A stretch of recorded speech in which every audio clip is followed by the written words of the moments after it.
بصوا بقى، ما ينفعش ان انت تشوفي الوصفه دي وما تقومش تحضريها في ثواني. مش بس عشان هي سهله، لا ده هي عشان الطعم خيال. تعالوا نشوف الكب كيك القمر ده عملناه ازاي.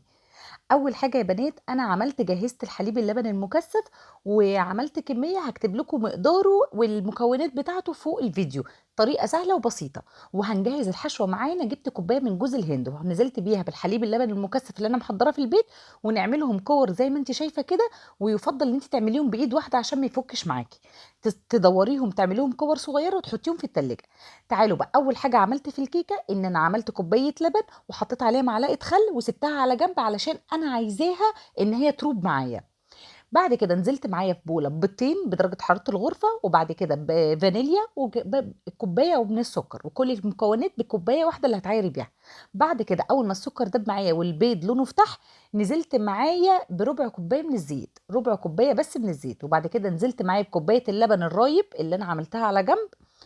وبعد كده قلبناهم مع بعض وخلاص كده. تعالوا بقى معايا نص معلقه ونص صغيره من البيكنج باودر، نص معلقه صغيره من البيكنج صودا، وكمان كوبايه ونص بالدقيق منخولين كويس. وبعد كده نزلت معايا باربع معالق كبار من الكاكاو الخام الغير محلى، وتنزلي برشه ملح وتقلبي الخليط كله مع بعضه كده. وبعد كده جبت الخليط السائل زودت عليه بس رشه نسكافيه. القهوه سريعه الذوبان بتدي طعم حلو جدا وبتعزز لك طعم الشوكولاته. بعد كده هنجيب المكونات الجافه ننخلها على الخليط السائل زي ما انتوا كده. لازم ننخل كل حاجه، الكاكاو والدقيق وكله. بعد كده في اتجاه واحد بالمضرب اليدوي هتقلبي لحد ما القوام يبقى معاكي بالمنظر الجميل ده.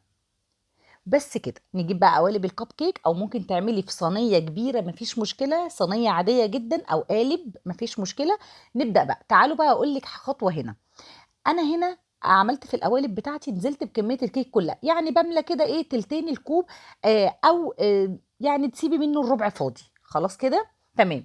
لو انت عايزه الجوز الهند بتاعتك الحشوه بتاعتك ما تكونش باينه، انت دلوقتي في الخطوه دي هتنزلي بنص كوبايه، بنص كميه الخليط، وبعد كده تحطي كوره جوز الهند وبعدين تغطي عليها بخليط الكيك تاني. بس انا اللي كنت عايزه ان الجوز الهند يبقى باين على الوش معايا، وهقول لكم ليه واحنا دلوقتي بعد ما يطلع معانا من الفرن.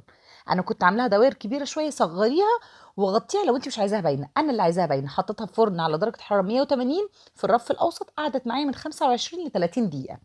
اول ما بتطلع بالمنظر ده زي ما انتم شايفين، بسقيها بالحليب اللبن المكثف زي ما احنا شايفين كده في النص. مش عايزه اقول لكم بياخد طعمها في حته تانية يا جماعه. لما الصوص الحليب اللبن المكثف بنزله كده على جوز الهند بينزل يتشرب من جوه. والوصفه دي احلى حاجه ان انت تاكليها تاني يوم. بعد كده تحطي الكب كيك ده في التلاجة وتاكليه تاني يوم. مش عايزه اقول لك على الرهابه يعني الطعم الخطير. رهيبه يا بنات، رهيبه بجد، هتعجبكم جدا.